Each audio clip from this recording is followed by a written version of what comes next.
Good afternoon, ladies and gentlemen. My name is Michael Balarjan, and I'm a senior advisor to the Canadian Council of the Blind. Let it be noted that the Canadian Council of the Blind would like to acknowledge that we are located on the treaty lands and territory of the Mississaugas of the Credit and the traditional territory of the Anishinaabe and the Wendat and the Haudenosaunee. The territory is within the lands protected by the Dish with One Spoon Wampum Belt Covenant, an agreement between the Haudenosaunee and allied nations to peaceably share and care for the resources around the Great Lakes. Today, the meeting place of Toronto, also known as Toronto, is home to many Indigenous people from across Turtle Island, and we are grateful to work on this land. On behalf of Louise Gillis, CCB's National President, and Toronto Visionaries Chapter, I would like to welcome you to today's Vision Expo 2021 Forum. In keeping our goal achieving independence through the removal of barriers confronting Canadians who are blind, deafblind, and partially sighted in mind, today's panel discussion will focus on the question, is Ontario's assisted device program adequately serving people with vision loss? And at the conclusion of today's panel discussion, there will be a question and answer session. To those in attendance today, we wish good health and would like to remind you that in this time of COVID-19 pandemic, please stay safe. Wear a mask. Keep social distancing. Wash your hands often. Shelter in place. And most importantly, get vaccinated as soon as possible. The Toronto Visionaries would like to thank its gold sponsors, AMI, Bosch & Long, Bear, Bell, Novartis, and Beal Rail Canada. Thank you so much for your participation here today. We couldn't do it without you. So without further ado, it is my pleasure to introduce CCB's Senior Research Officer, Dr. Keith Gordon. Thank you very much, Mike. I'm delighted to be moderating this afternoon's symposium. As you all are aware, and as Mike has mentioned, today's symposium is on the ADP program. Before we get into it, I just wanted to thank our panelists, Ian White, Mike Potvin, Samantha Moore, and Manette Samaru for graciously agreeing to participate in this afternoon's panel. And I will introduce them each individually as we move along, and we'll thank them at the end. So thanks again, everybody, for attending, and thanks to the panelists for participating. For the past 20 years, Ontarians with vision loss have been fortunate to have benefited from the Assistive Devices program. This has helped offset some of the costs associated with their much needed devices. The technology revolution has impacted the lives of people with vision loss to such an amazing extent that there are very few things today that a person who is blind or partially sighted cannot do, thanks to the freedom that technology provides. Technology has opened up amazing opportunities for people with vision loss, opportunities in employment, education, and social connection with the rest of the world.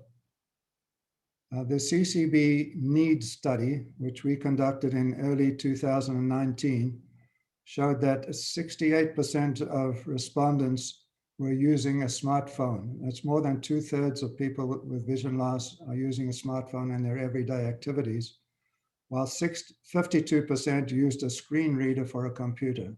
So technology has taken over to a large extent what people are doing today. Unfortunately, however, the ADP program has not kept up with the technological changes of the devices that the program reimburses and is in serious need of an overhaul. Furthermore, users of the ADP program report anecdotally that there are long wait times in receiving reimbursement for their devices, times that often result in lost employment opportunities and has other major impacts on people's lives. Users also report great inconvenience associated with being assessed for the ADP program. These inconveniences are particularly acute in rural areas where people have to go long distances to find an assessment center that will enable them to access the program. With all of this in mind, the CCB and other stakeholder organizations associated with vision loss have collaborated to address these and other issues associated with the ADP. And you'll hear some of these issues, some of these initiatives later on in the program. We are privileged to have some of the people involved with this initiative with us today to enlighten us as to the issues involved and to give us a little feel for what their experiences have been while negotiating their way through the ADP program. Just to give you an idea how this will all play out this afternoon, we'll start the program with presentations from the 4 panelists. We will then, the panelists will then engage with one another in a discussion. And following that, you will all have an opportunity to ask your questions of the panelists afterwards. I will explain how to submit your questions when we get to that part of the program, so don't worry about it for now. I'll give you a full explanation of 2 options that you can have to submit your questions. So to kick off the discussion, to kick off the meeting today, I'd like to introduce Ian White. If I can find Ian's bio, just a little bit of background about Ian. Ian White was born with congenital glaucoma. He grew up sighted, completing a Bachelor of Applied Arts degree from Ryerson School of Interior Design in 1989. In 2001, Ian experienced sudden vision loss. In 2011, he co-founded a vision loss peer support group, guiding its transformation in 2013 into a chartered chapter of the CCB Toronto Visionaries, the group that are hosting us here this afternoon. As chapter president, Ian has created Experience Expo, Canada's only exposition and consumer show for those living with vision loss, and he has encouraged the creation of several new CCB chapters. Ian is the recipient of the CCB's 2019 Outstanding Achievement Award and has been recognized by the CNIB and the Government of Ontario for his work as a volunteer community leader. In 2020, as if Ian hadn't done enough and he felt he needed a new challenge, and he completed an undergraduate degree with high distinction in philosophy at the University of Toronto. So Ian, with no further ado, as we say, we'd like you to give us your philosophy on the ADP program this afternoon. Thanks very much, Ian. Thank you, Keith. That was a great introduction. Hi, everybody. Welcome to this amazing panel. I'm privileged to be a part of it. The ADP is one of those programs that is really vital to a lot of us. It has enabled a lot of us to access the both low vision and high-tech aids that really make a difference in our lives. What I'm going to do is try in my own quixotic way to address the question of whether the ADP has been adequately serving folks with vision loss in Ontario. And I think it's important to get a little bit of background. I'll just sort of sketch how I'm going to go through this. Since 1989, actually, the ADP program has been serving Canadians with disabilities, or particularly Ontarians with disabilities. And the program is really unique in Canada in that there are very few provincial jurisdictions that actually have a similar kind of program. There are a couple of other instances in Canada, but none with the breadth or depth or scope that the ADP has. So it really, and a lot of provincial and territorial jurisdictions just don't have anything at all to support people with disabilities in this way. So it's really important to understand that Ontario is kind of unique in this way. We have an exceptional program that serves a lot of people. But the question on the table today is it doing the job for folks with vision loss? Since 1989, the provincial government has literally spent billions of dollars through this program to help support people with disabilities.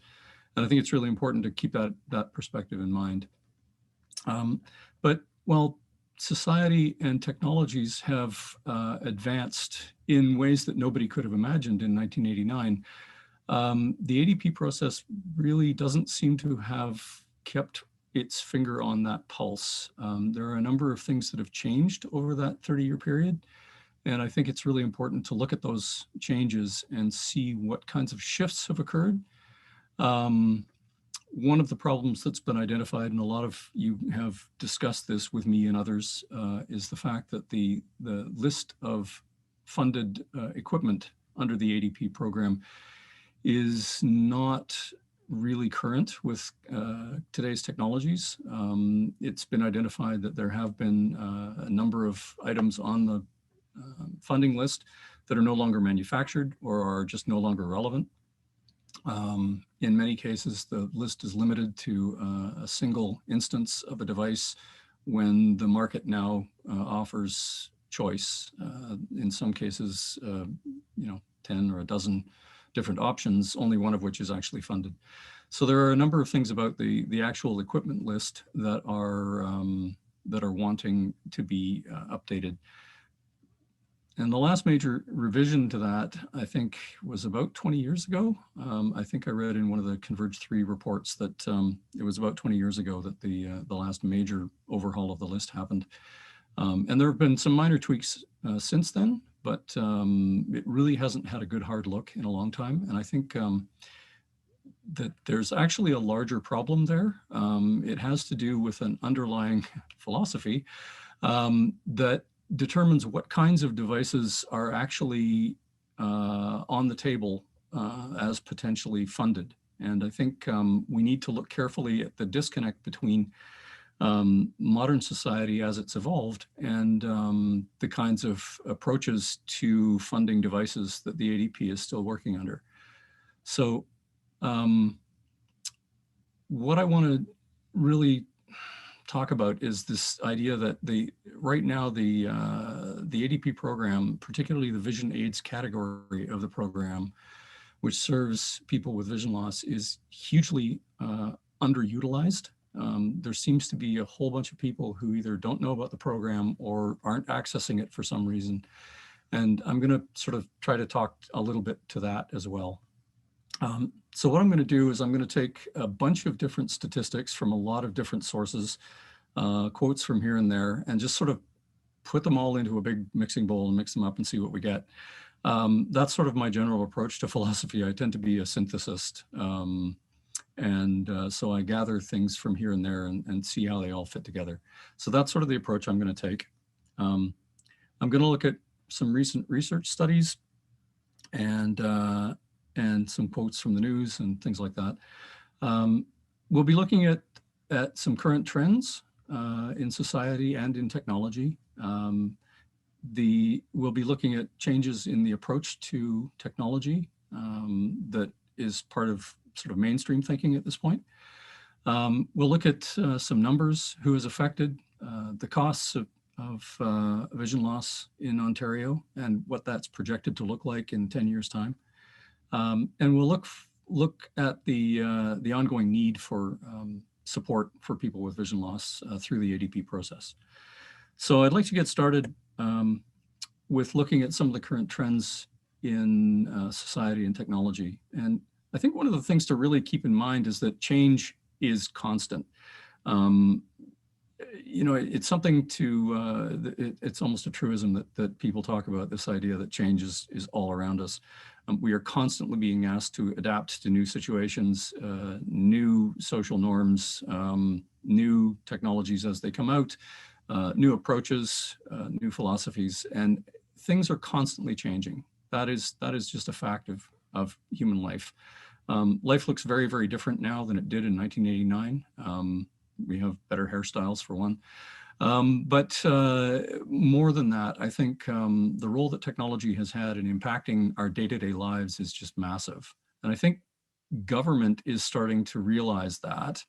And they're starting to put programs in place that will address that. But I think the thing to just hold in your minds is that society is constantly evolving and technology is constantly evolving to meet its needs, or in some cases, technology evolves and creates new societal norms of behavior. And I think that's a really important point to just hang on to as we're going through this. Access to technology has become really an essential thing. It's no longer considered something that is just for, you know, exceptional people or rich people or whatever. It's considered something that is so fundamental to daily life in Canada that it's become essential. And I have a couple of quotes. On November 9th, Justin Trudeau announced $1.7 billion in funding for a program called the Universal Broadband Fund, which is meant to build broadband and cellular infrastructure, particularly in rural and northern communities. And I'd like to just quote him on that. He says, "Good, reliable internet is no longer a luxury. It's a basic service, and it's a service that every single Canadian deserves." On November 4th, Premier Doug Ford announced the Ontario Broadband and Cellular Action Plan called Up to Speed. And that was an announcement of $1 billion to also build infrastructure for cellular and internet service in Ontario. And from the Up to Speed website, it says, quote, "It's unacceptable to this government that not everyone in Ontario has access to the broadband and cellular services they need." And when Premier Ford was announcing that program, he said, and I quote, "Reliable, high-speed internet is no longer a luxury. It is necessary for everyday life. It allows people to bank, shop, learn to get their news or watch their favorite movies, and we take that for granted." So here you have two major politicians, one at the federal level, one at the provincial level, announcing billions of dollars in funding to make sure that we can all get connected to the digital world we live in. So the reason that having access to that connectivity is so important is that everything we do is now online. Access to almost everything we do, and particularly in times of COVID, we are more and more reliant on technology to be able to access our everyday lives, whether it's, you know, doing something with your bank account, whether it's ordering groceries, accessing entertainment, connecting to work. All of these things are done through the digital network, through your connectivity to the internet. And I think the governments are realizing that in order for Canada and Ontario to remain competitive and do what they need to do in every aspect of their lives, they need to be connected. Through the digital revolution over the last 30 years, everything has become integrated. And I think more and more the lines between work and play, learning, education, you know, whether it's our recreation, socializing, all of those things, the lines are getting really blurred. And that's both a physical space thing and just an attitude thing. We no longer sort of segregate things into little piles as we did 30 years ago. we used to be very, very explicit about, we're at work now, so we don't talk to our friends and we don't, look at movies and we don't do any of those things. But now, especially with COVID and us working at home, there's a lot more fluidity and a lot more flexibility built into the way we live and the way we live digitally. Smart devices are synced. They're constantly talking to each other and making sure we're up to date and that files aren't cross-duplicated and things like that. But I think what's really interesting is that the technology we access, whether it's a smartphone or a tablet or a laptop or however we get connected, they really are the main go-to tool that we use to do everything. And I just want to emphasize this, that in a knowledge economy, governments recognize that lack of access means lack of ability for citizens to engage, contribute, and compete.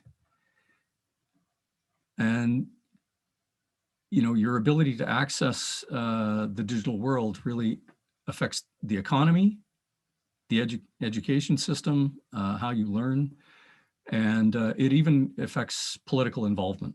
So it really has a broad-ranging impact. Moreover, it's a social justice issue. The idea that all Canadians should have access on an equal footing to the digital economy, to the digital world, is a fundamental sort of piece of thinking that the government has been striving towards for a long time now. Lack of access costs billions of dollars, and we'll talk about that a little bit later on in my presentation. So government is spending billions of dollars, but they're doing that in order to avoid losing tens of billions or even hundreds of billions of dollars in lost productivity, lost competitive advantage, lack of increased education, all of these things. So what I'd like to do now is just sort of shift focus from talk about general attitudes in society towards the digital world and talk more specifically about vision loss and some of the numbers that are involved. Who's affected by vision loss? In Ontario right now, there's about 15 million people. Of those, about 700,000 of them live with vision loss of some degree. So what that works out to is about 4.7% of the Ontario population. So it sounds like a small percentage, but it's actually a really big raw number, 700,000 people. In 2019, as Keith mentioned, CCB mentioned, or CCB released a needs report on accessible technology.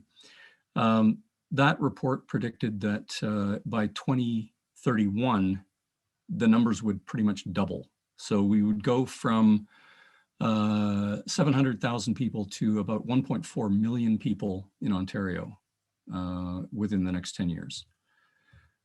Let me talk a little bit about the costs. There was a report put out in 2008, I think it was authored by Keith actually, that looked at the costs of vision loss in Canada.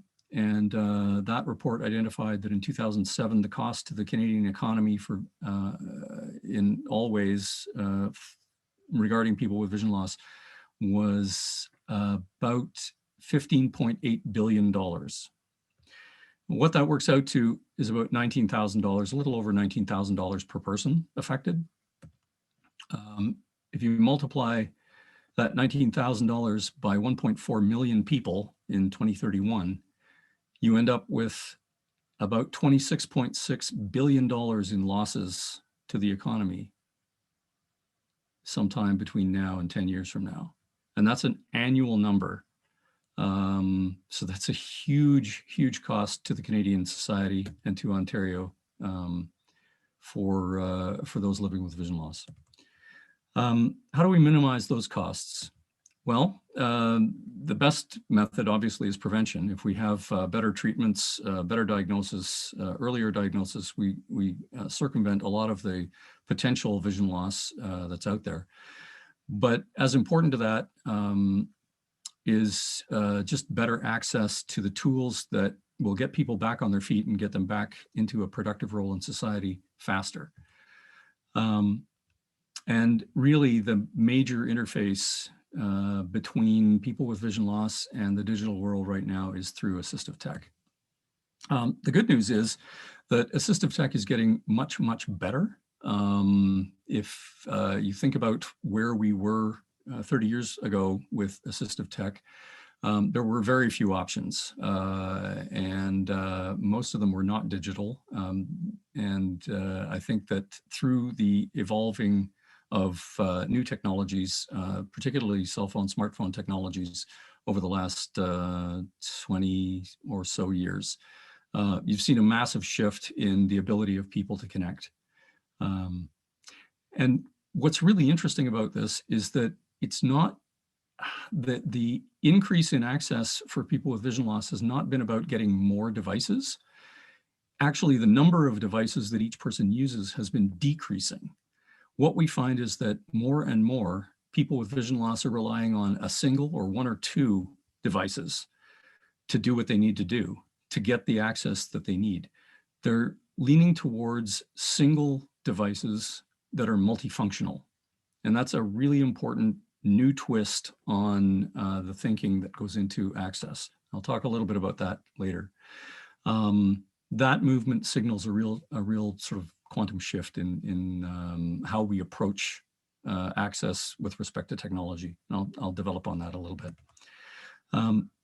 Today, one of the things that's really cool is that a lot of mainstream products are actually being designed from the ground up according to the principles of universal design, which basically means that anybody should be able to pick up this device and use it. Accessibility is being built into products from birth, really. I want to just highlight that by quoting something from the CCB needs report that recommends the universal design approach. And the quote is, "The intent of universal design is to simplify life for everyone by making products, communications, and the built environment more usable by as many people as possible at little or no extra cost. Digital and electronic systems are most conducive to universal design as they can responsively adapt to the specific needs of each individual if they're designed inclusively. And this whole approach really benefits all users. Everybody wins from this." One of the cool quotes from that report is, "One size fits one," which I think is a lovely twist on the one size fits all sort of, mass manufactured strategy that is part of where we were 100 years ago with, people like Ford mass producing cars. One of the things that's really nice about a lot of modern devices is that they're customizable, so that a single user can really modify the device to suit their own needs, their own style of working, their own interests. And both universal design and inclusive design really strive to achieve something called integrated design as opposed to segregated design access. And I just want to elaborate on that just a little bit. The interesting thing about integrated access versus segregated design access is that what segregated design access does is it looks at a mainstream process and it says, okay, we need to add something to that process, a third-party external piece to that in order to make it accessible. And what that allows is, clever manufacturers, and there are many of them who have done this, and I wholly support their initiative and their creativity in this. But what they do is they look at something that's broken and produce a tool that will fix it. The difficulty with that as a segregated access approach is that as soon as the mainstream thing gets updated in some way, the third-party piece has to scramble to update and bring itself back into line with the mainstream piece in order to maintain functionality. And what you end up with are a series of gaps in the ability of people to access the mainstream objective through the third-party piece, because there's always going to be a lag. If Microsoft updates its operating system, all of the people who produce adaptive software have to then read that code, the millions of lines of code, and try to figure out what went wrong and why their tool doesn't work anymore in order to build a patch to bring it back into line and allow access again. So that's the segregated piece. Integrated access as a sort of in distinction to that is the idea that everything is part of the mix from the get-go. So for example, I'll use Apple as an example because they're particularly good at this. If they do an update to their operating system, VoiceOver, which is one of the main accessibility tools, but in fact, all of the accessibility tools that are built into Apple products are upgraded simultaneously. So when the operating system upgrade is released, very often, all of the assistive tech that is built into that device are just ready to go with that update. So again, that's what I'm talking about when I talk about the difference between segregated and integrated access. The conclusion of that report is that universal design really does promote full inclusion, because it avoids the gaps that often come with a segregated design process. And this is just good for everybody. Manufacturers already know this. They know that they can reach a much wider market if they design for access right from the get-go and build universally designed, fully accessible devices right from the get-go. And they've been doing that for many years now. Yeah, can I just jump in? Sure. We're running a little tight on time. Am I? Okay. Do you think you could sort of... I will try to breeze through the rest of this in fairly short order. I don't have that much further to go. Thanks very much. Thanks for your patience, everybody. The evidence that that universal design is working, actually Keith alluded to this in his opening remarks, that 68% of people with vision loss are actually using smart technology. The interesting thing about that is that smartphones, although they replaced a wide variety of tools that are funded by the ADP system, they're not actually funded by the ADP system. So it's obvious that people living with vision loss are turning to these multifunctional, universally designed devices, despite the fact that that there isn't funding support for them. I just want to briefly skip ahead. So I guess that begs the question then, if people are turning to these devices and government is not currently supporting them, is there a need for government support? And I think the key consideration there is that, well, you know, upwards of 60% of people are already accessing cell phones, smartphones, and tablets, et cetera. That implies that up to 40% of people aren't. And I think it's really important to understand that a lot of people with vision loss are either or underemployed. Many are living on ODSP support or you know, a subsistence retirement income, and many are living below the poverty line. So there really is a demonstrable need for government to be involved in funding these devices. So just to sort of very briefly recap, things are changing, devices are changing, the approach to accessible design of devices is changing, and lines that used to separate the things that we do in our digital world have shifted, have blurred. The cost of exclusion is enormous and rising. The number of people involved who are suffering with vision loss is increasing. And technologies are constantly evolving. The mainstream is already building devices that can be used. And there's a definite need. Is the ADP helping us? I think it's important to realize that the ADP program is a $450 million program annually.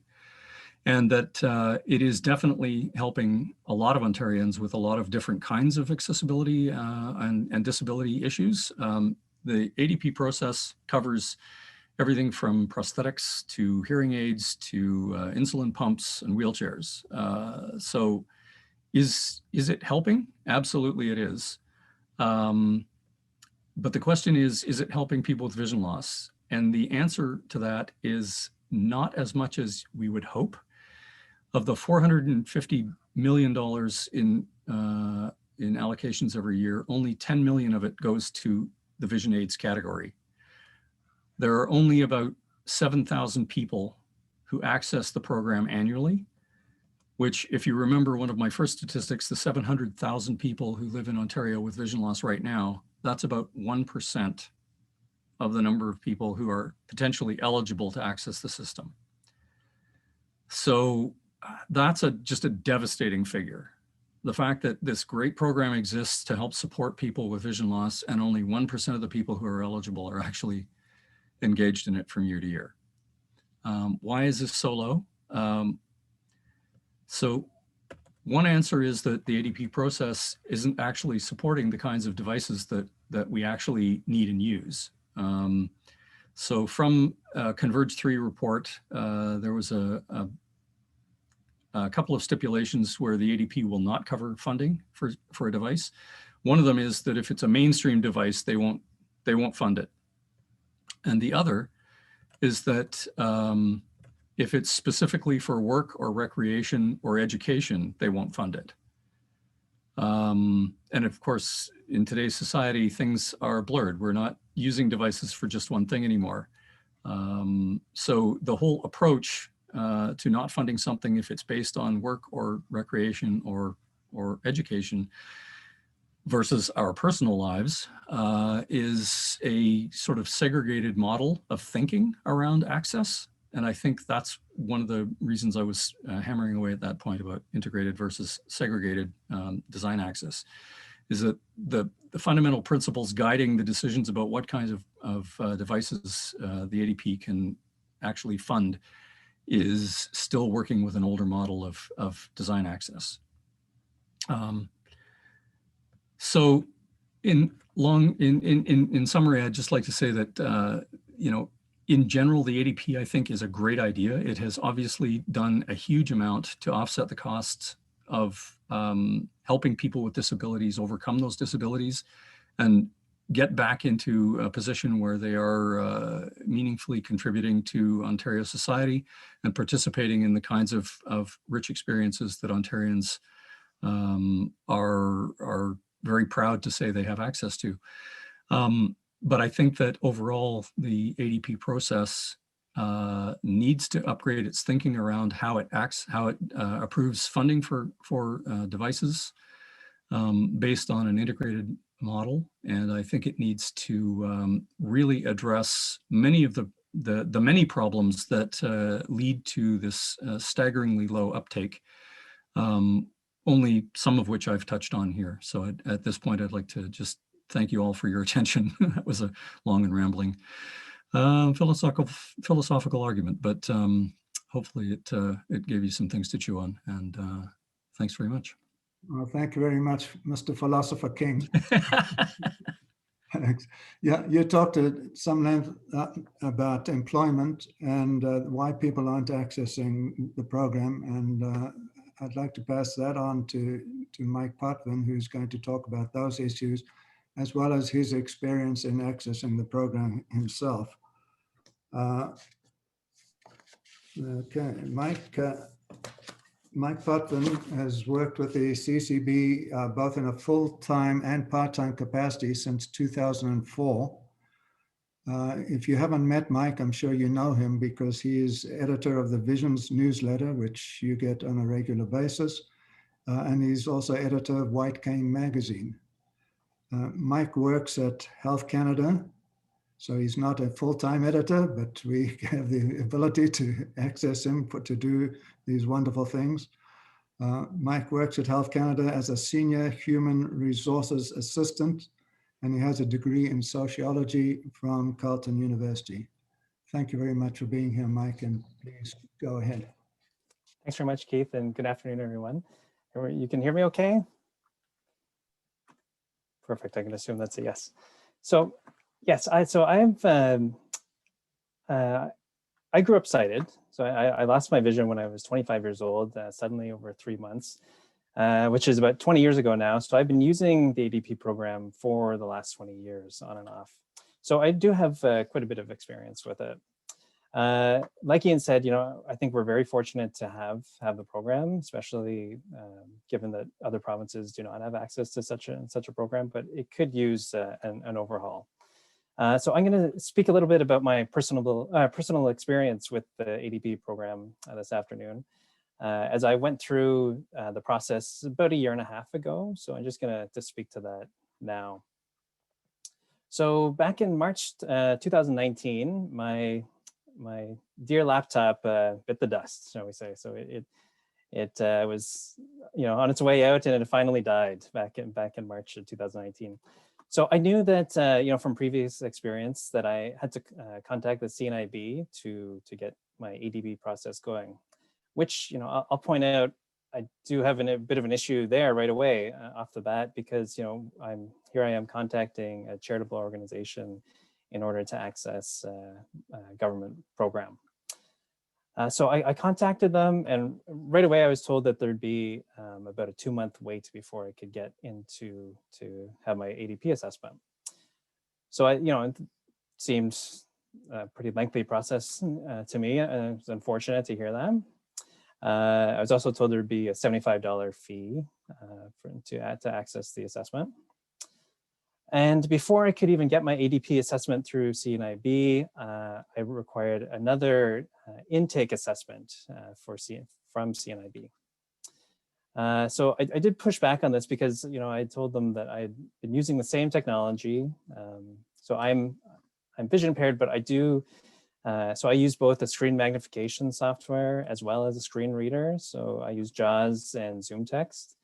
However, I do use JAWS about for 95% of the time, accessing my computer, and I just have a little bit of peripheral vision that I can use the Zoom Text with. So I do use both types of software in tandem. And so I've been using these technologies, like I say, for 20 years, quite familiar with what I needed. I explained that my laptop had died, and that I needed to get in as quick as possible to replace it and get going. But I was, I did not succeed in my pushback, and I was told, no, I did need that initial CNIB intake. So a month went by. I had not heard back regarding my initial intake. So I reached out to CNIB and to ask what was going on. And they, to their credit, they got back to me right the same day. And the intake exam really consisted of one question, and it was if I required any additional services from CNIB. So I replied, no, I did not. The conversation lasted about 30 seconds, but I do want you to keep that in mind, okay? That initial quick intake exam, the one question. So that was it. They said, they would be back in touch with me. Another month goes by, so I do hear back from CNIB, and they're ready to get, to set up and schedule my ADP assessment. And we scheduled that for 2 weeks from that time. I was told it would be, 2.5-hour process to go in to complete the paperwork. So again, I pushed back on this because I worked during the day. The only time we could do this assessment was during daytime work hours. So here I had to take off, half a day of work to go in to have my ADP assessment. And as far as I could tell, it was to complete some paperwork. So I tried pushing back on that, but was told, no, it's going to be about 2.5 hours. So that's what I went with. So the day of the ADP assessment comes, I go into CNIB, and I tell them that, I require JAWS and Zoom Text, so my screen reader and my screen magnification software. And so there's a problem right off the bat because the ADP assessor at CNAB was only aware that I required JAWS. And so with the ADP program, there's two streams that they work with for assistive technology for vision loss. So there's site substitution software, or a site substitution category, I guess I would say, which your screen reader would fall under, and site enhancement, which screen magnification software falls under. So I was only, the assessor was only under the impression that I required the site substitution or screen reader. And in order to access the site enhancement category, you require yet another additional assessment from an ophthalmologist. So in order to do that, of course, you have to book an appointment. And I was told, there would be an additional several month delay in the process. So as you can imagine, I was pretty frustrated. And I decided at that point to just make a decision to only go with the site substitution to just at that point get the process going. I'd already been waiting 2 months at this point, so I wanted to get the process, like I say, on its way. And so I just stuck with that, and I figured I would be able to find my screen magnification software or site enhancement on my own. So I went with the laptop and the JAWS screen reader. However, this was less than optimum solution for what I had initially wanted. So the process, did take 2.5 hours. Now, keep in mind, this is just my personal experience. So other, clients or members of the community may have different experience than me, but I can only speak to my experience. So my process, the ADP assessment at CNAB took 2.5 hours. I was explained all about the, the history of JAWS and the ADP program, and I just want to highlight the fact that, this is software that I use literally every day in both work and personal life. So I thought that was a bit of extraneous information. I don't know if that, like I say, that was just my personal experience, but when it came to the paperwork portion, the actual requirements to get the ADP to access the program, it took about 15 minutes. So I do understand that some clients maybe new to the community may require that extra, talk or explanation of how the process works or what what screen readers can do. I had been using them for 20 years, so I really didn't, but I was told sort of the process. So, so we completed my paperwork. It was submitted at that point, and again, 2 months later, I did receive the ADP approved paperwork, and I was able to then purchase my laptop. So at the end of the day, the process took 4 months. So if we're talking about client service standards, in my opinion, that falls short. And I know just from speaking with Ian, who is also on the panel, you just heard from. So when he went through this process, he had the same experience as me. It was a 4-month process to get the actual equipment. He opted for training, which is a component of the ADP program that you can access as well. And for him, that took an additional 4 months. So, we're talking 8 months to get your equipment and training. So, like I say, we're fortunate to have this program, and I'm fortunate that at the time I was employed, so I still had access to my work computer in order to access internet to communicate with my friends and family that most people do through their computers. But had I been unemployed, and I can only imagine if I was in the middle of searching for employment using my personal laptop and it conked out. 4 months, it's a long time in order to put your job search on hold and think of the missed opportunities there. So in my experience, there are definitely some issues with the program. Like Ian had alluded to, there seems to be many reasons why people aren't accessing the program. And just through my work with the CCB, anecdotally, I know that there's a lot of people who are new to the community who just don't know about the program. So there's obviously a real lack of awareness piece there that I think should be addressed. Like Ian had mentioned too, a lot of the products that are available through ADP are out of date. So I think that could definitely use an overhaul. Obviously, judging on my experience, it's a complex and arduous process. Luckily I'm patient and willing to push through, but you could see how that could be a real deterrent for people.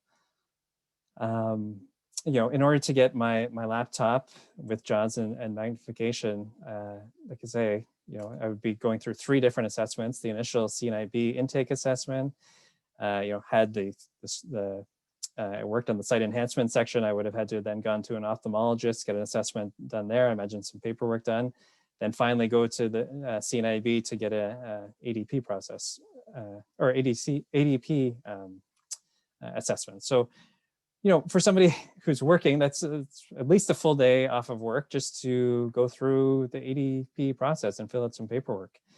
So definitely think that the process could be streamlined, especially for those of us who are used to the technology that we use. We know what we need. I'm a veteran at this game at this point, so I knew exactly what it was that I needed. So I think some of those steps could have been streamlined in my opinion. And yeah, I think that's where I'd like to leave it. So thanks very much.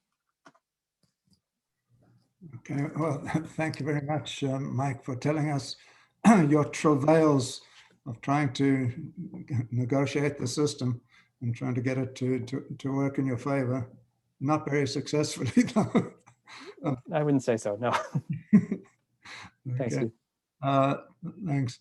I'd like to pass the mic over to Samantha Moore.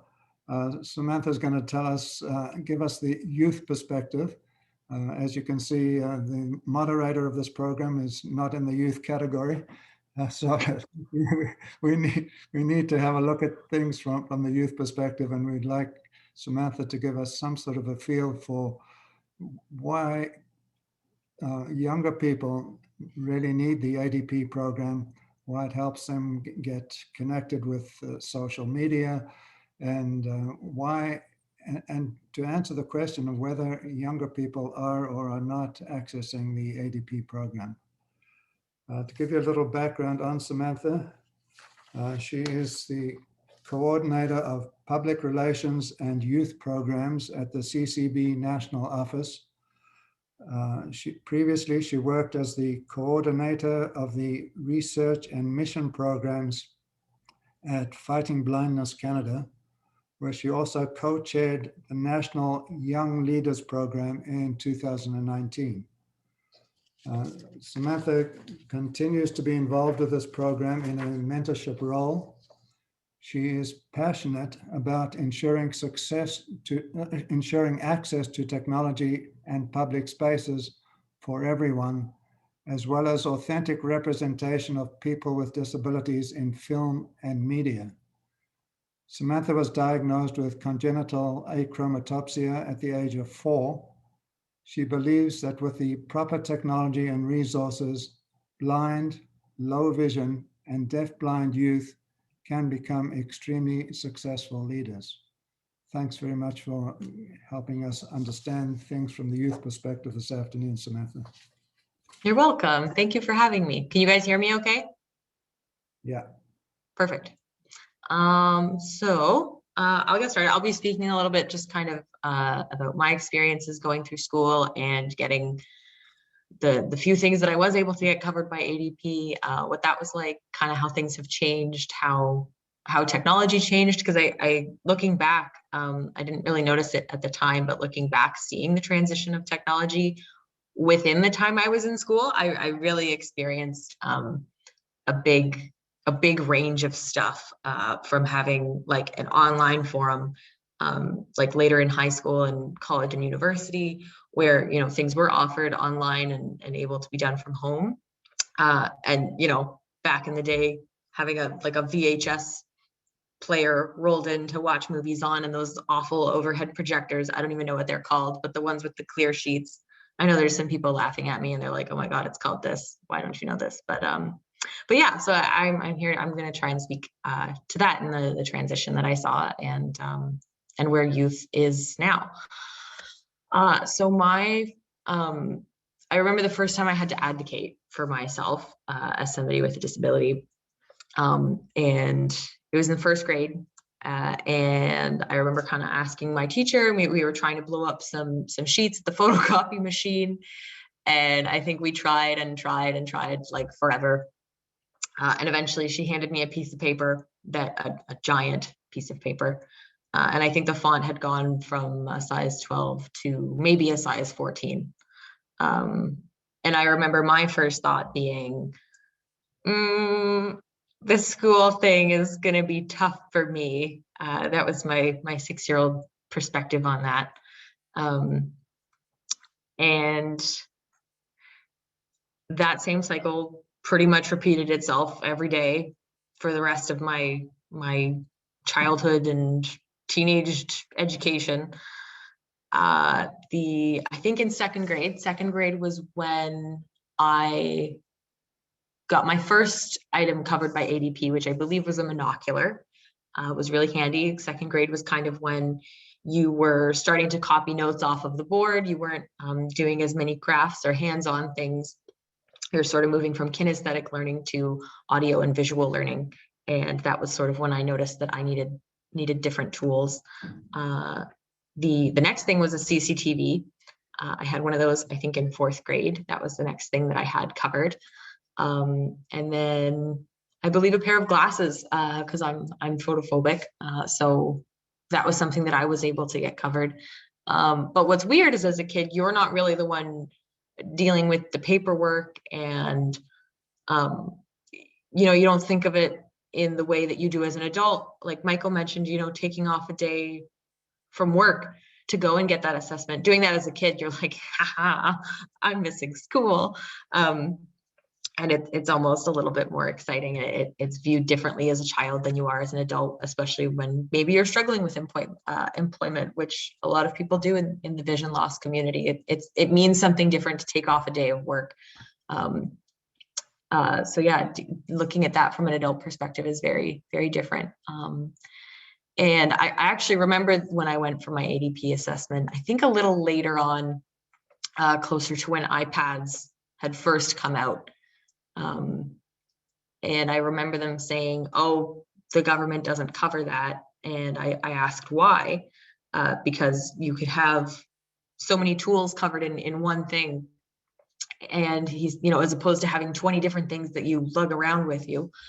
And they said the government, they're more hesitant to cover mainstream items like that because they think people just want them as a luxury. They don't know necessarily how helpful they can be and how customizable they can be.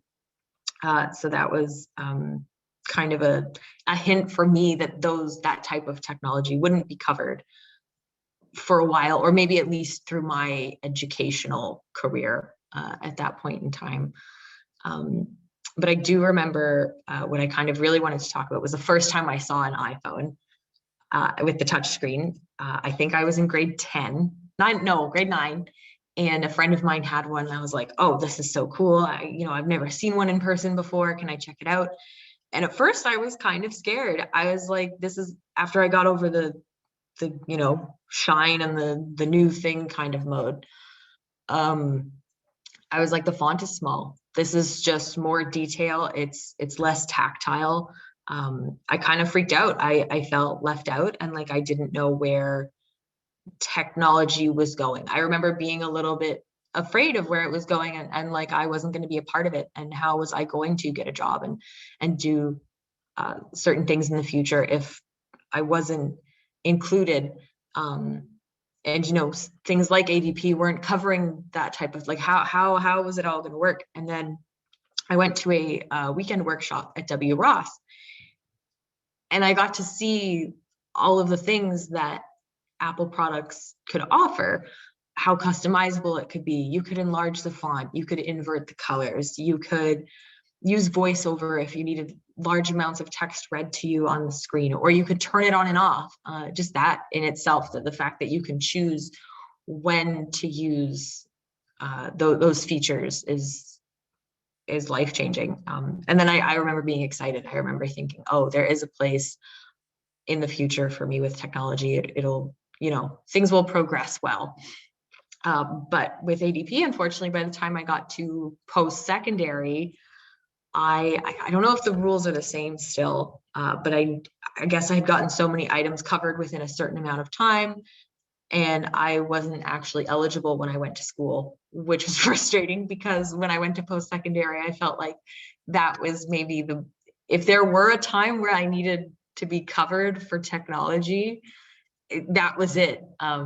You're paying tuition yourself, and there's such a big cost, and the tech you need is so different. Yeah, so that was kind of a struggle. That was a cost that I covered myself. I had multiple jobs in school, and that was I just managed. And I know for everyone, some people weren't able to cover that, or you know they got scholarships or you know other things to help them with that.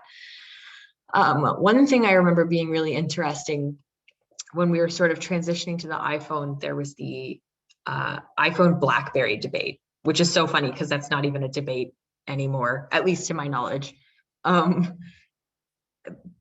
The consensus was when I was around like 15, 16, so like 2010, 2011, if you were totally blind, a lot of people preferred BlackBerry because it had that tactile component with the buttons.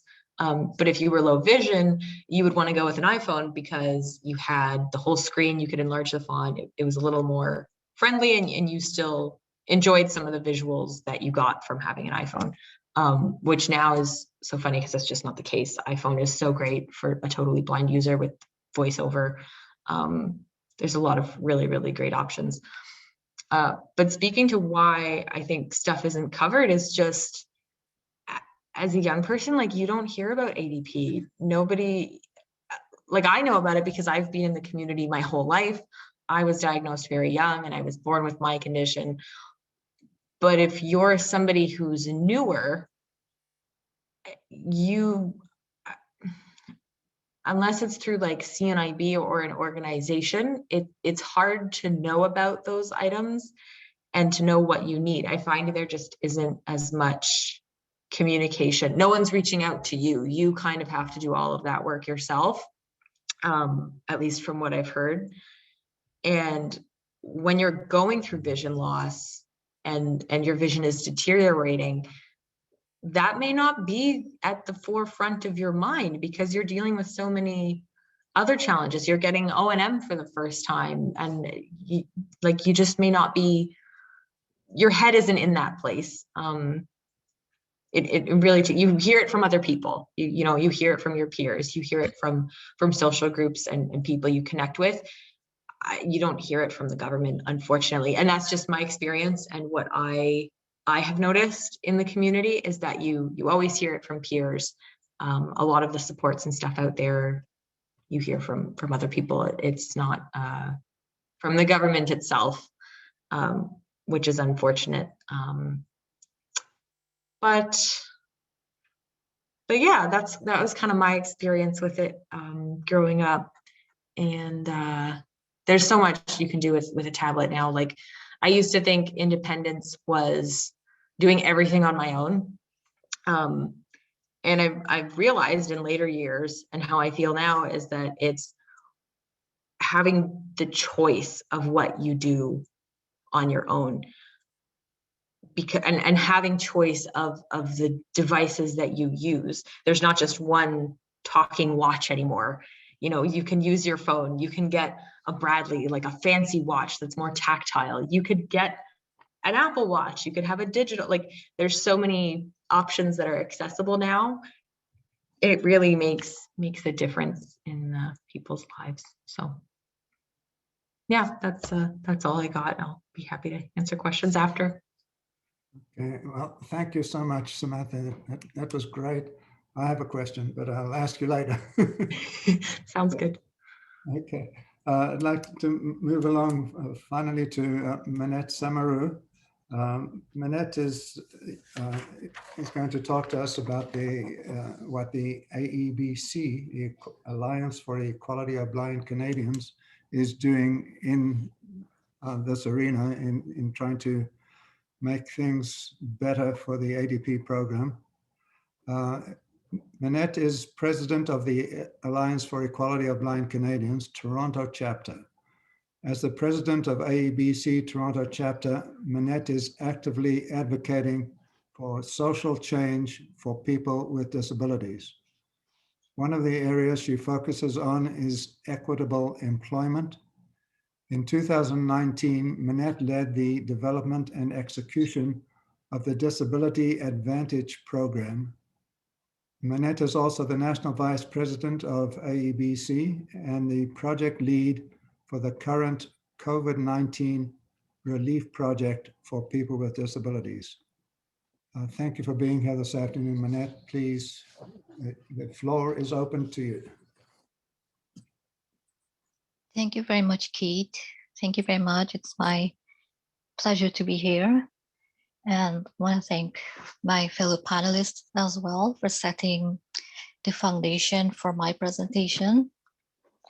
So I want to start by reiterating that the Ontario Assistive Devices Program is the only such program in the country. And as such, I'm fortunate to be an Ontarian. When I migrated to Canada in 2014, I had no knowledge or experience about a computer or a screen reader. I registered with the CNIB, where I took basic computer training. And then I was introduced to the ADP. I got my first computer from this program in 2015, without which I would not be able to volunteer, go to school, and access valuable information. Nevertheless, this program does not come with some challenges. I went for my second assessment in September 2020. Up to today, I'm still waiting on reimbursement for my computer. That's over 4 months, 4 to 5 months. The process accessing the program is long, slow, and tedious. And for many, frustrating and discouraging. We have heard from the other panelists of some of their challenges as well.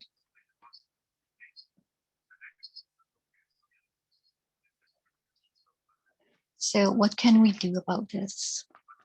Or what are we doing about this? Last April, I was approached by one of my members who needs the eSight device because this device can enhance his vision significantly. However, this device is expensive and it's not covered by ADP. I wrote a letter in support for him to the Ministry of Health, calling for an immediate update of the ADP list of devices. This includes removing outdated devices and replacing them with new and modern devices that can improve the daily lives of people with vision loss. In order to achieve this, I propose that consultations be done with the people that are affected by this, that is the vision loss community.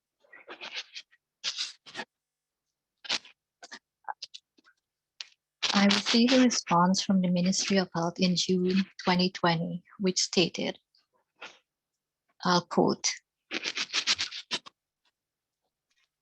Ministry of Health's Assistive Devices Program, ADP, welcomes feedback from organizations such as the Alliance for Equality of Blind Canadians, who represent the interest of the visually impaired community in Ontario. The ministry is focused on delivering client-centered service and would appreciate feedback on which devices the visually impaired community recommends removing from the list of currently funded devices, and along with new technologies which they recommend be added. End of quote. This was significant. After receiving this response, I contacted CCB, CNIB, and Balance for Blind Adults to collaborate with ABC on this initiative. We met in July, and a working committee with 6 members was established.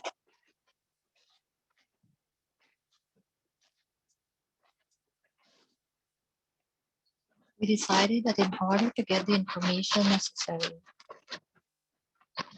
we'll put out a survey and also hold some town halls with the visually impaired community.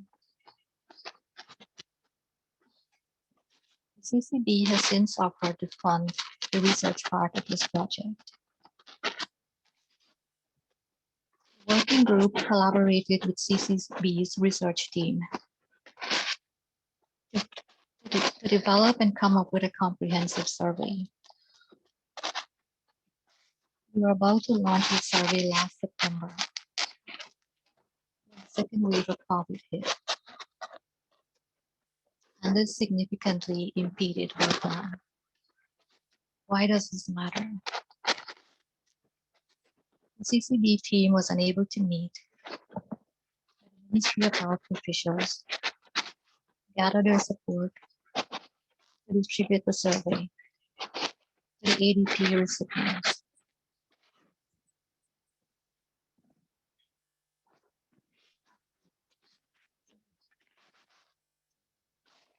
The ADP recipients, without this, we believe we would not be able to capture the data that would reflect the current state of the ADP. However, there is some light at the end of the tunnel. Just last month, the CCB team met with the Senior Policy Advisor of the Ministry of Health. Manette, can I just butt in for a second? Yes. There seems to be a lot of background noise. I don't know if it's shuffling of papers or something, but it's making it very difficult for people to hear.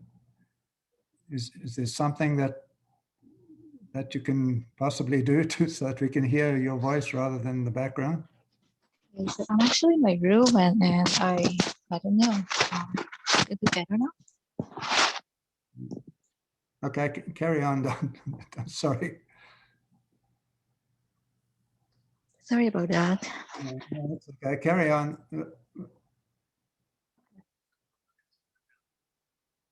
So, Sorry about that. okay, from the Ministry of Health. And she's in agreement for the ministry to distribute the survey to ADP recipients. We are now waiting on the final green light. Some of what we hope to capture include a list of new and modern devices, experience accessing the program, suggestions for improvement, the distance one has to travel for an assessment, how often should the ADP list of devices should be updated, and more. Finally, I would like to mention that ABC is doing a COVID-19 project and have distributed 20 smartphones to the vision loss community. From ABC, CCB, and CNIB balance members. Why? ADP does not cover this multi-purpose, life-changing device. The smartphone is a GPS, a camera, and makes it easy to stay connected. We hope that through our research and consultations, that devices such as smartphones, Victor Reader Tracker, eSight device, and more modern devices will be covered by ADP. Thank you very much. Thank you very much, Minette. The last part was much, much better. Yeah, sorry about that. We did hear you in the first part, but it was a bit scratchy. So thanks so much for this. I'd now like to get into the panel discussion part. And to kick it off, I'd like to throw out a rather off-the-wall question. Anybody can jump in and answer this or not.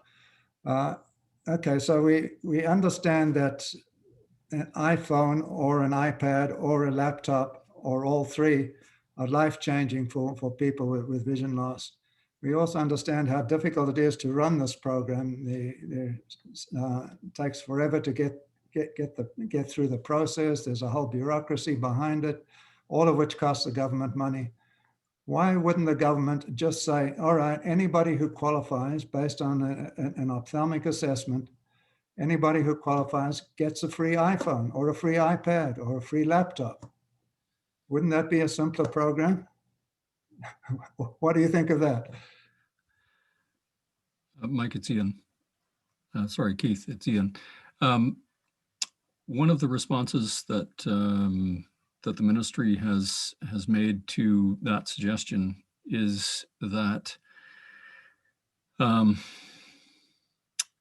their reticence really centers around the idea that the device itself is not sufficient to create access. The problem with an iPhone or an iPad or even a laptop is that you need to be connected to an internet service in order for you to have the kind of access that really makes those tools useful. And they're not willing to fund half a device. That's sort of the general shape of the argument, is that they feel that a cell phone without a cell phone plan is not actually a useful tool. Okay. Which begs the question why they don't cover the plan. And I'm not really sure what the answer to that is, to be perfectly honest. I think it's indicative of where we are, both through what Minette was saying about the ABC plan to distribute smartphones and the CNIB's Phone It Forward program, which, for those of you who may not have heard of it, is a plan to refurbish used smartphones and distribute them to CNIB clients for free. But in both cases, those are charitable exercises that are giving people the technology they actually need and want, because government won't fund it. Anybody else want to? Well, yeah, it's Mike. And further to that point, it really depends on what your needs are too, right? So for someone like me who works on the CCB newsletter or is editing the magazine, I really do need my laptop with my screen reader and my magnification software. So a phone, it's great. It definitely use it every day as well, but it just serves a different purpose in my life. Okay. And I can have something to add. I almost wonder if it's not having the right information, because yes, like Ian said, there's they don't want to put the money into just a device without the phone plan, and I'm sure that's probably why they don't do it, because they're like, oh, now we have to give people phone plans.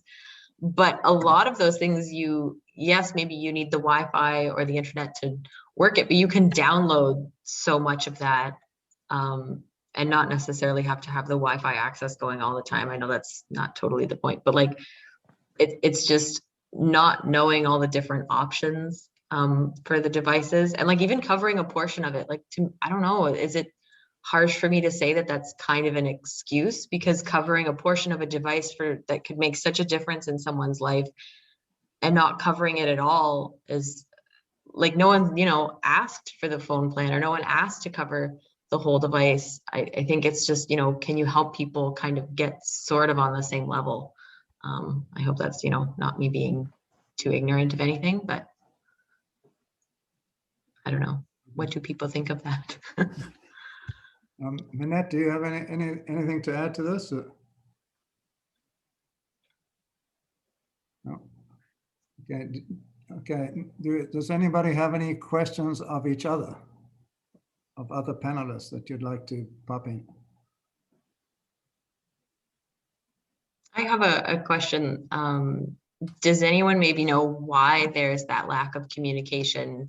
And I don't know if it's just to the younger demographic, or if it's in general. Do you guys also notice a lack of communication directly from ADP? Or have you always gone through CNIB or other organizations to find out that information? Or is it just me? Is it just in my experience? Have I not come across it? No, I think you're absolutely right. I think there is a general lack of communication and a broad-based ignorance of the plan at all. I know from my experience, I've been, for the last, 10 years or so, I've been volunteering with CNIB as a peer support group leader in their New Beginnings program, which essentially introduces, it's an 8-week program that generally introduces people who are new to vision loss to the services and supports that are available to them. And one of the things that we cover in that program is access to the ADP process and how it works. But in my experience, nobody walking in the door had ever heard of the plan or the program. And no one had any idea that there were supports available. But having said that, I mean, I have led, I can't remember, a dozen or so, probably more than that, groups of 8, 10 people. It's a drop in the bucket compared to the 700,000 people who need to know about the program. Yeah, very true. Thank you. Thank you, Ian. Mm-hmm. Well, and also, I think given what we established today, I'd be interested, when we first started talking about this discussion, I was shocked to hear how little the program is being accessed by low vision Ontarians. However, like I say, what we've established today, I'm curious to know, if it's a lack of awareness or if people get turned off by the complexity of the program and just choose to go a different route. Have any of you got any thoughts as to how you think the government should best broadcast the program, particularly to younger people? How do you make people aware of the program, aside from putting a notice on your website, which is, I suspect, what they think they've done, and they think that that's all they need to do? Can I speak? Sorry, go ahead, Ian. Yeah. I think that that really probably the best broadcasting would be through the people who sort of impact with folks with vision loss on the front line. So it's not just CNIB, it's all of the other services and support providers. It's everybody from ophthalmologists and opticians and any of the medical people who are in contact with folks recognize that there's a vision loss going on. And it should be an automatic that anybody that you encounter, like, it should be part of the information package. Okay, you're living with vision loss now. Do you know about ADP? But it seems that that a broad-based sort of, for lack of a better word, social networking of that information just isn't happening. The government is not good at broadcasting down to the grassroots, which is where the impact happens. And, you know, there are all kinds of government programs that people are blissfully ignorant of, despite the fact that they cost taxpayers millions of dollars every year. And I think it's really important that the government do a better job of pushing that message out to the stakeholders who are directly in front of the people who need the program. Actually, you know, as you mentioned that, we obviously don't have the same thing with in the vision loss community as we do in other disabilities. I remember when my mother many years ago needed a wheelchair. She was immediately told, hey, you can get most of the cost of a wheelchair reimbursed by the ADP program. Mm-hmm. And that's sort of given. And it doesn't seem like we've got the same thing going in, when it comes to visual disability. Yeah, I think the issue is that the frontliners don't know. I think Yeah. if I can jump in for a second,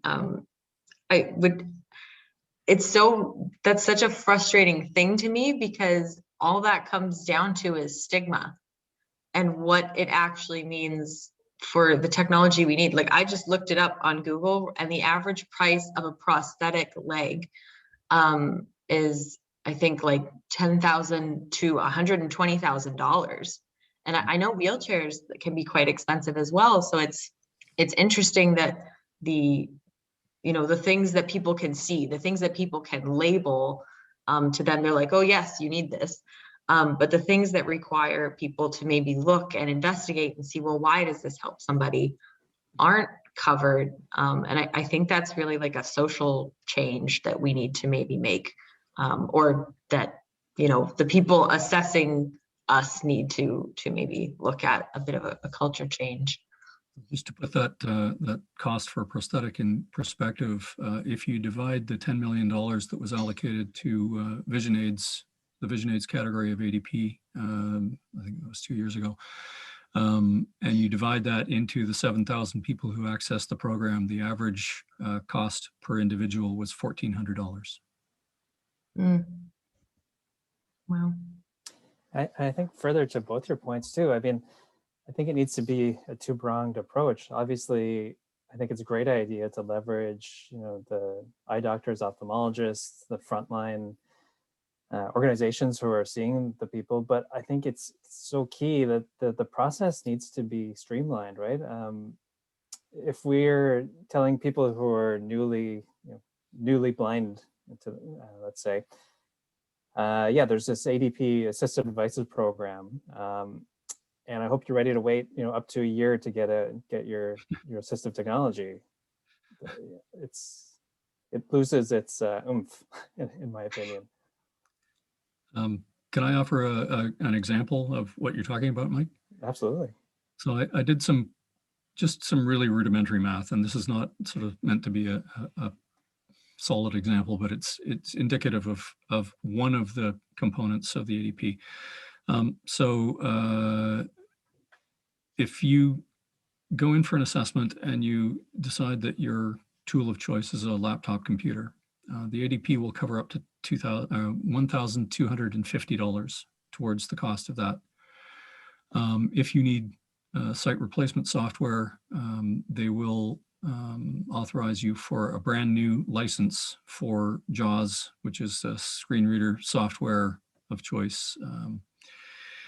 And that at the moment, I think the coverage for that is about similar to the cost of the laptop-ish. So all in about $2,500. As an ADP recipient, I'm responsible for 25% of the cost. So about $625 plus all of the tax, which is a little over $300. That sets me up for a cost for this funded laptop of just under $1,000.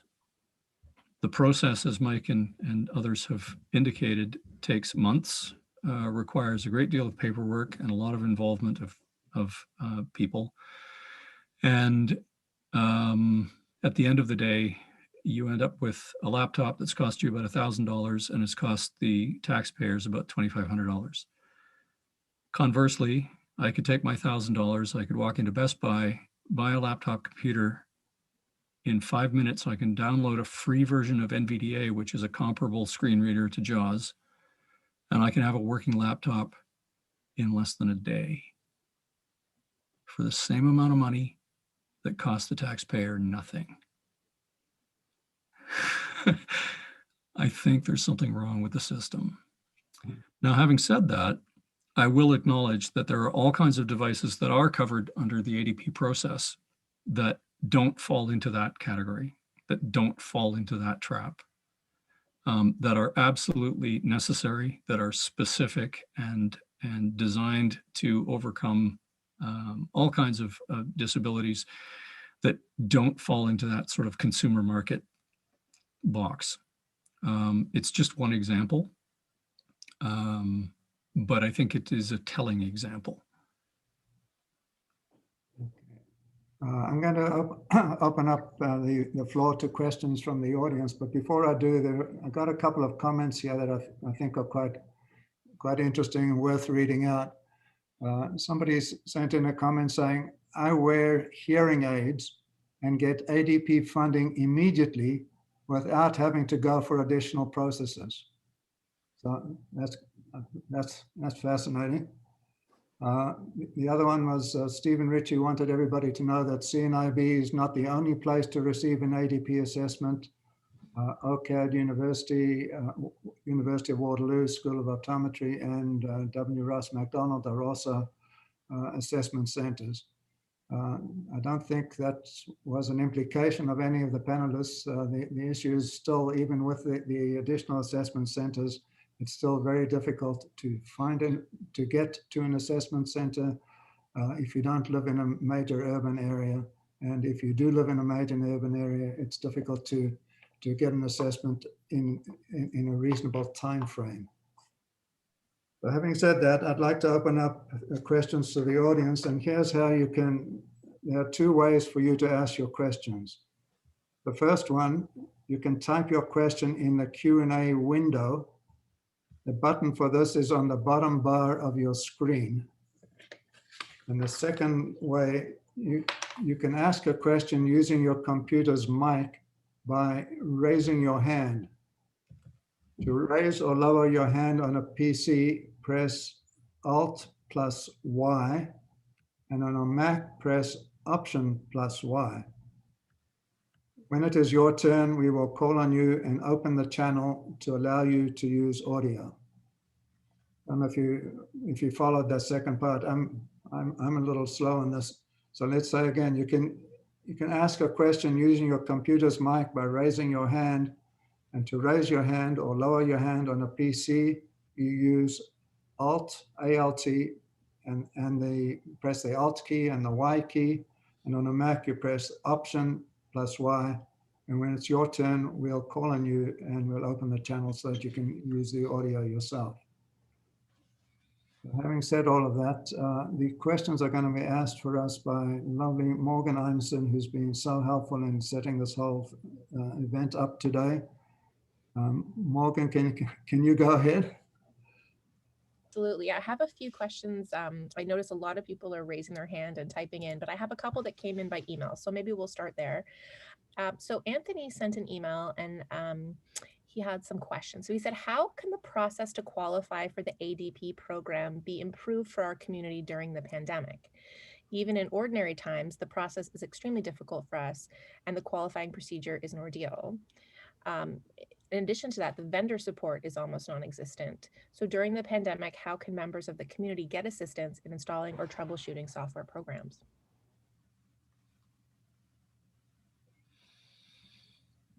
Can I jump in? Please. So there are, wow, that's a multi-barreled question. How can the assessment process be streamlined? That's a really good question. I think a suggestion to look at would be to take Mike's perspective and assess people who need assessment. If you're an experienced user, you're familiar with accessible tech, you know what you need, you're familiar with the marketplace, you don't really need to go through a full assessment to try to figure out what the best fit is. You already know what that is. You just need approval of funding.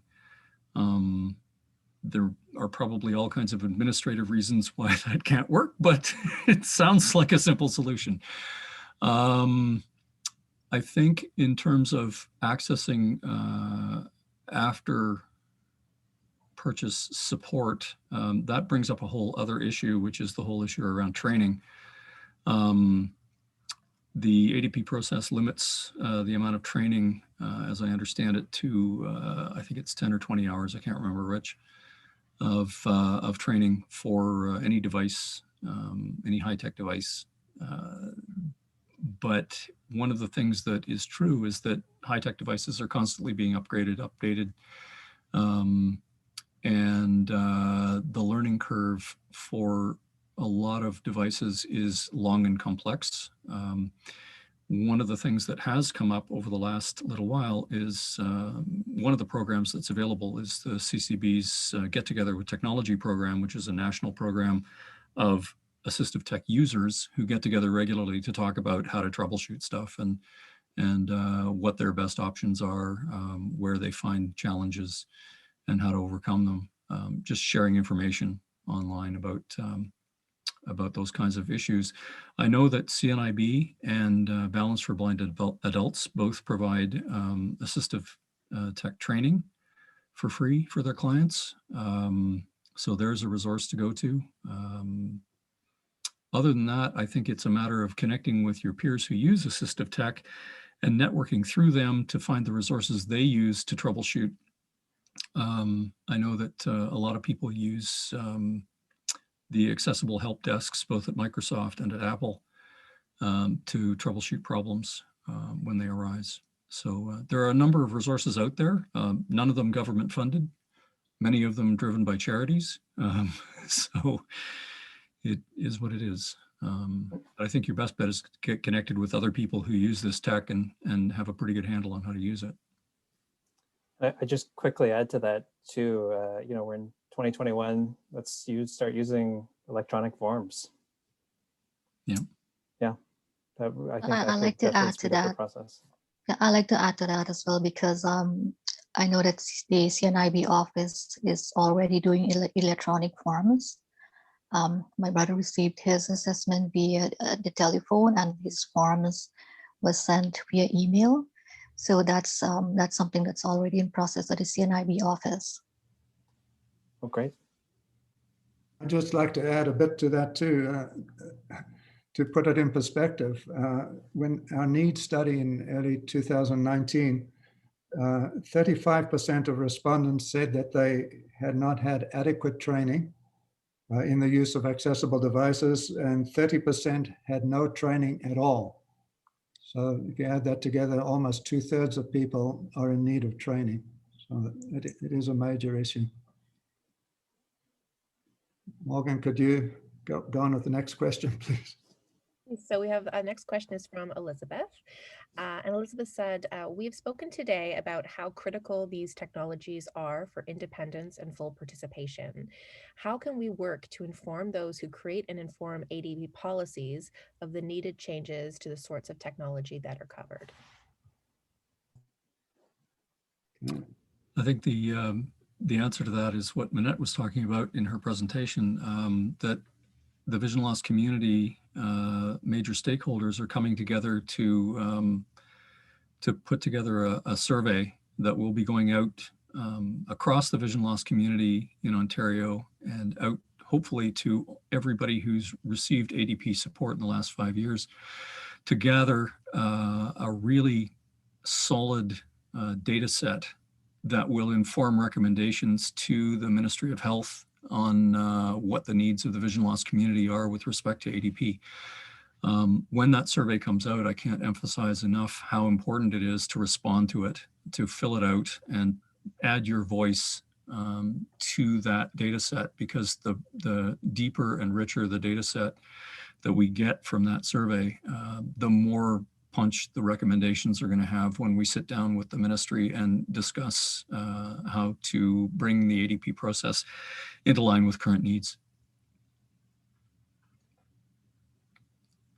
Yes, that answered that question. Sorry, I didn't mean to steal your thunder there, Annette. No, it's okay. No, it's okay. I just think it's such a great initiative that everybody should know about it. Anybody else? Yeah, and I just think good old-fashioned advocacy. Once we gather the pertinent information, we all have to sort of make a concerted effort to push for a change. Well, we're hoping with this initiative that Manette was talking about, that we will get some response from the province, and that they do intend to reassess the program. Hopefully they'll listen to us. We are active there. We've been into their offices, been remotely into their offices a couple of times. And we will do this survey that Manette referred to and get the feedback directly to them. Someone has the link on the panel. If they can send that to me, or we can post it in the chat so people could access that link, that would be great as well. Let's try to take someone who's raised their hand. So we've got Fran Cutler out there. Fran, I'm going to allow you to talk now. So hopefully we can hear you. Fran, are you there? Yes, I've just unmuted. Can you hear me? Yes. Good. Okay. Well, this has been a very interesting presentation from all of you. I'd like to bring up something that is crucial if we're ever going to get change here, and that is there is such a low level of awareness in both the community and in the political echelons. We have to get our issues much more in the forefront in the political process. One thing I would suggest is that there are both government members and cabinet ministers. I'm not afraid, I don't know who the cabinet minister responsible for disability issues at the moment. The person in the opposition critic, is Joel Harden, Harden, who happens to be the member for Ottawa Centre and is very interested in and sympathetic to the issues of people with vision loss.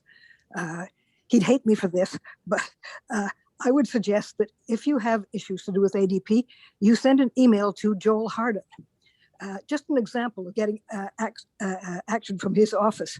As you know, many newsletters that we get from various departments and governments and so on, private organizations, are available through pressing on the View in browser, and you get large, bold print. If you have low vision, you can still use some vision. I've been fighting for 4 years to get the CBC to correct their deficiencies in this particular department. When I brought it to the attention of Joel Harden on the provincial level and Catherine McKenna on the federal level, it was fixed overnight in both cases. Fran, thanks very much for this. Lovely to hear from you again, Fran. It's been a while. Well, good to see your picture up here, Keith. One thing I'd like to mention, that this initiative we're taking in Ontario, of course, has huge implications for people of Ontario, but we also plan that once we get this straightened out, we'd like to take this program federally. We'd like this to be a springboard for making the program go federally. There's no reason why other provinces shouldn't have access to a similar program. I think just to follow up on Fran's point, the Minister for Health is actually Minister Elliott, who it's the Ministry of Health that actually administers the Assistive Devices program here in Ontario. So if you're going to target your ire, I suppose that her office is the place to go. I know that there has been some pressure applied to Minister Elliott over the last several months. She has as much as admitted that she's getting tired of hearing from people with vision loss about challenges with the ADP process. So she's sympathetic as well. We'll see what form that sympathy takes when we finally get an answer from her office on distributing the survey through the ADP recipients list. Morgan, any more raised hands? Oh, a ton. Let's see here. I've got Anne Musgrave. Anne, I'm gonna open up to you and Hello, can you hello. hear me? Yes. Thank you. Well, first of all, I would request a very brief clarification from Minette because the computer wasn't very clear for her at this place where she was describing a meeting or an attempted meeting they were trying to have last September. And something went very awry with whatever was being planned. But it was very muffled what she said. And so could she please repeat it? Yes, thank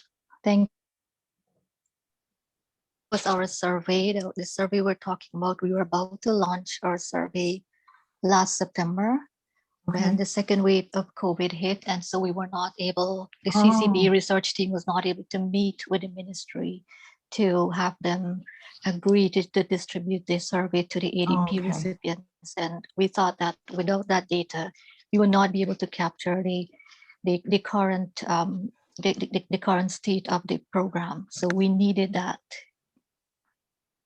Okay, thank you very much. It was so muffled. I'm so sorry. I just could not hear it. No, I'm sorry. It was, I don't know what No, happened. no, I mean, it happens. Okay. This is more kind of philosophical. What I keep hearing is a kind of references to medical, and charitable. The government talks about these being the right of people to have this stuff. And yet, as I hear people describe their experience in this, dealing with this program, I am reminded of, the old charity medical model that many of us have been fighting off and on personally and otherwise for the last 40, 45 years, and how to get the statements of the government on one hand to come out in behavior and actions that reflect what they're saying and not what we're experiencing at the other end of this process. And another sort of sideline to that again is that they are saying that they don't want to fund something like iPhones, but they have been funding computer systems that have to hook up to Wi-Fi and, all sorts of other systems out there similar to the iPhones. So if they wanted to be really to do that, then they would not have any basis for funding your laptop. So it would be how to make them see that the iPhone support is no different really than funding your laptop that hooks up to Wi-Fi. And can the internet. Can I speak to that point? Yes, please.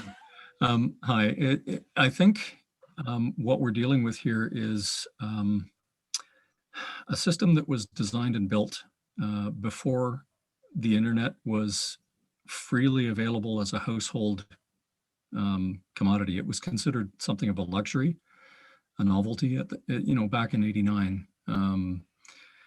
Laptop computers were a fairly brand new notion, if they existed at all. I don't even remember that far back. But the idea of funding computers was really something that the ADP built into its system because a desktop computer in particular could connect you to the peripherals you needed, like a scanner, like a brailler, other kinds of tools that you could use in solving some of your adaptive challenges. It was not primarily meant as a tool to connect to the internet. It's only as society has shifted to have more and more reliance on and more access to the internet that things have become disconnected. So I think that your logic is absolutely right in the sense that, yes, a laptop computer, right now, its primary function is to hit the internet. And if that's what it is, then the primary function of a cell phone, if you talk to most youth, as I'm sure Sam will jump in and corroborate here, very few youth use a phone as a phone. That's very true. They use it for texting, they use it for surfing, they use it for connecting with their friends through social media. They don't actually phone anybody. So, you know, the fact that a phone is now actually a computer that sits in your hip pocket, that also, by the way, happens to be able to make a phone call, is something that the ADP program, I don't think, has quite wrapped their heads around. Just one of the little tidbits of information that I came across when I was sort of researching for this presentation was that you guys all remember the lunar moon landing in 1969, right? You're all as old as I am. You all remember that. The Apollo 11 lunar lander had a computer on board, right, that allowed it to go to the moon and bring men safely back. Your pocket cell phone has about 100,000 times faster processor and about 8 million times as much memory as the computer that landed men on the moon. Things have changed. Yeah. Okay, Morgan, we got time for, I think, one more question, maybe two. All right, well, let's do one from the Q&A here, and then maybe we'll try to do one more over the audio. So kind of actually going off what Ian was just talking about, James has said, my thought is that ADP has no identification of the need for orientation. Some 20 years ago, the focus was on reading and writing to help employment efforts. Technology existed to help people adapt to those areas, but there were no orientation solutions. Now, GPS systems abound, but need specialized technology to run them, primarily cell phones. Would we be better off to get the government to respond to the need for orientation support and leave devices meeting this need to a later stage?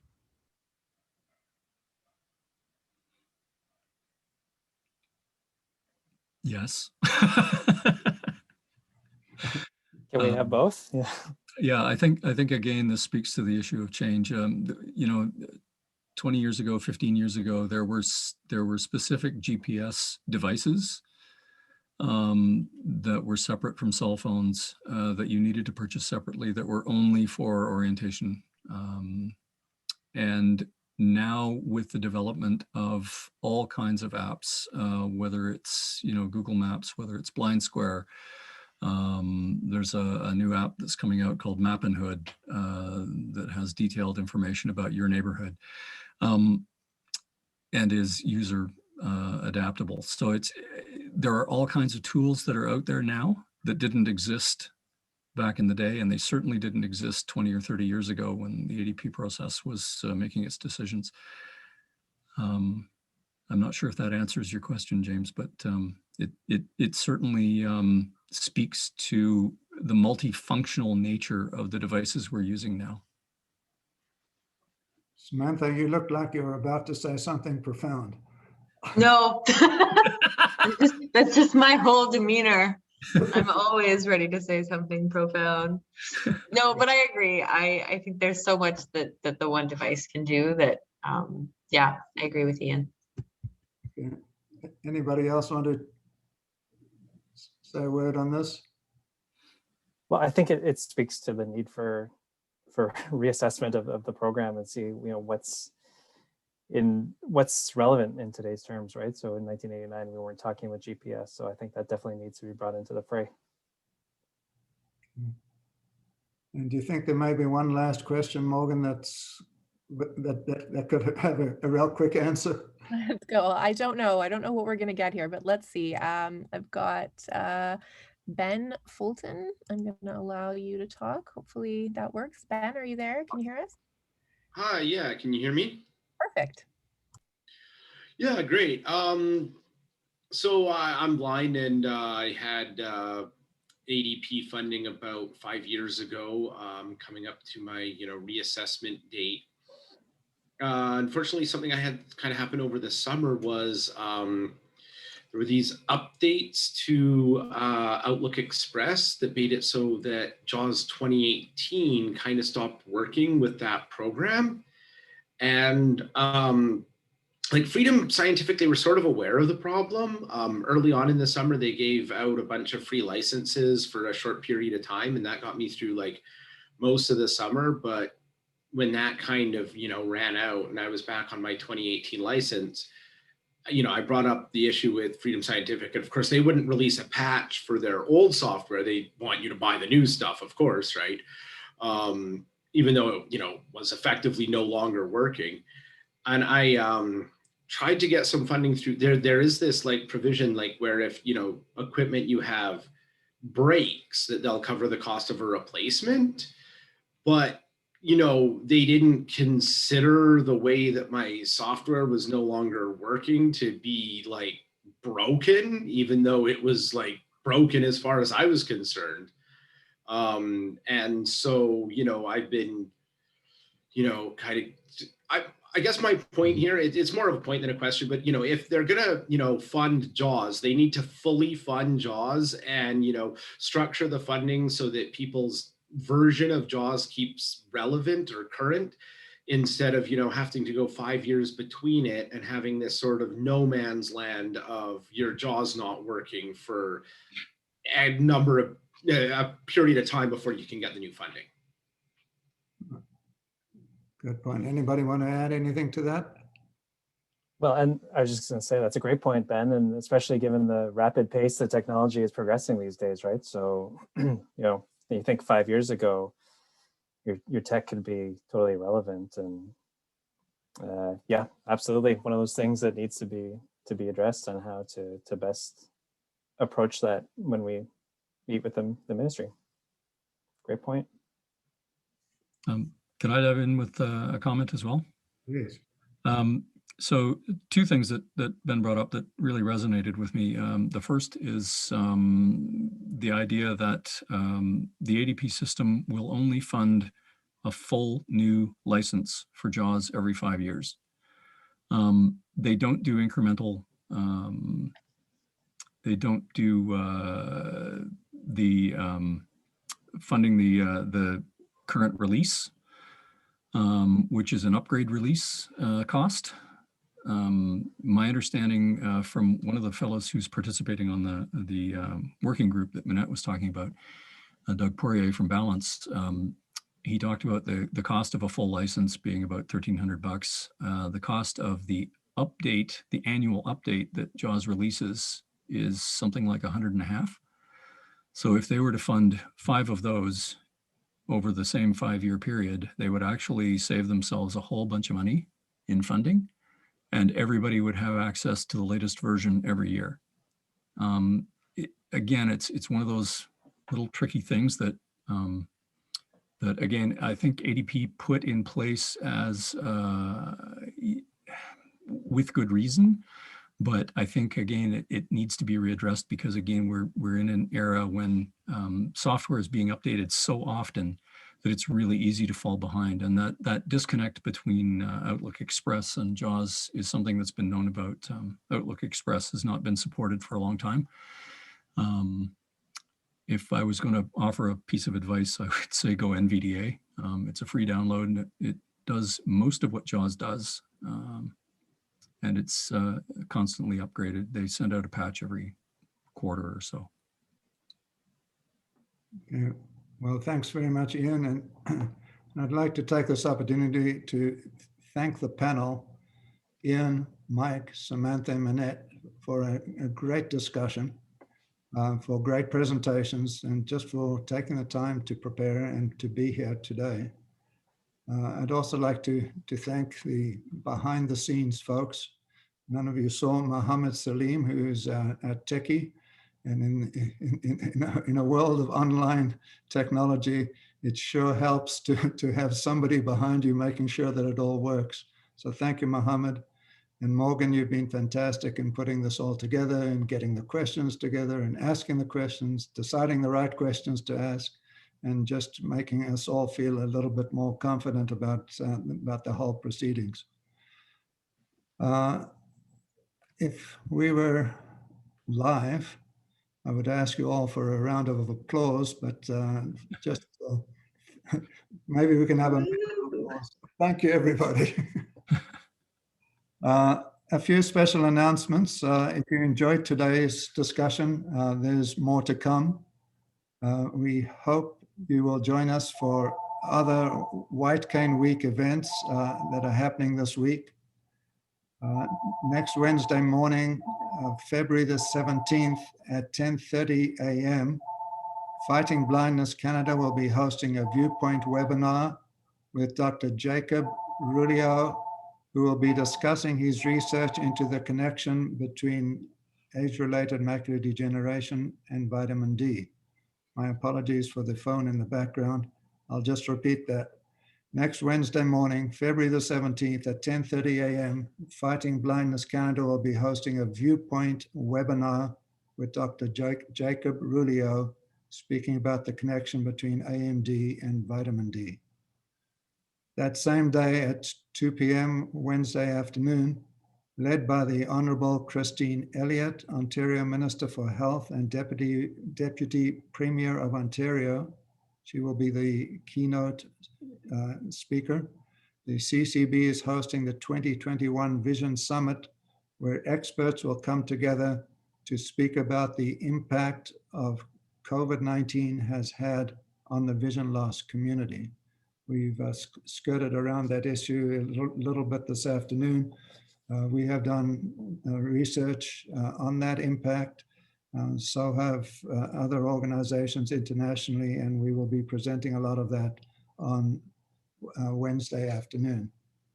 Lastly, we hope you will join us the following day, Thursday afternoon at 2 o'clock, for our annual CCB White Cane Week Gala, which will feature the Honourable Raymond Cho, Ontario Minister for Seniors and Accessibility, and MPP Daisy Y, Parliamentary Assistant to the Minister for Seniors and Accessibility, along with a host of other speakers, when we look back at the past year and look forward to good things to come. If you haven't yet registered for this event, you can register online at ccbnational.net, ccbnational.net.